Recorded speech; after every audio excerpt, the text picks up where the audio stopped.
Arrivano a Cittadella 2 taser in dotazione alla polizia locale, il primo comune in provincia di Padova che può avvalersi dell'utilizzo di questi strumenti. Abbiamo colto al volo, ecco, questa possibilità, abbiamo approvato il regolamento in Consiglio Comunale, regolamento che è stato approvato all'unanimità e abbiamo iniziato la formazione di 10 agenti della Polizia Locale di Cittadella che stanno formando per essere operativi dai primi di gennaio. Quindi dopo la body cam che è stata data in dotazione a tutti gli agenti, arriviamo con ulteriore tecnologia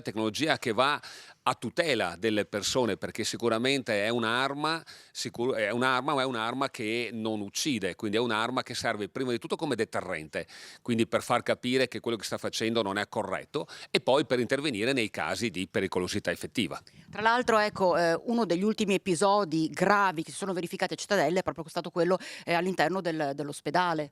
Sì, e lì grazie all'intervento dei carabinieri di Cittadella, della compagnia di Cittadella e all'utilizzo del taser è stato fermato questa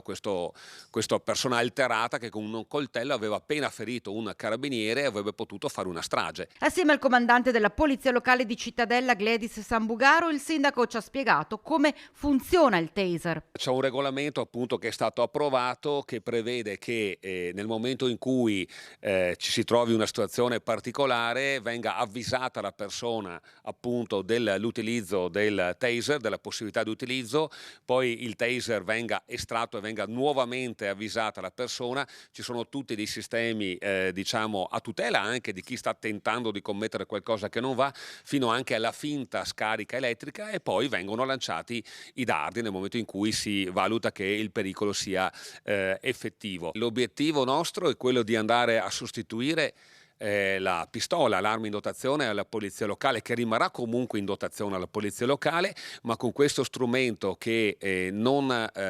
provoca la morte, si potrà intervenire in maniera molto più precisa a tutela sia delle persone attorno, ma anche a tutela di chi sta per commettere un atto che non dovrebbe commettere.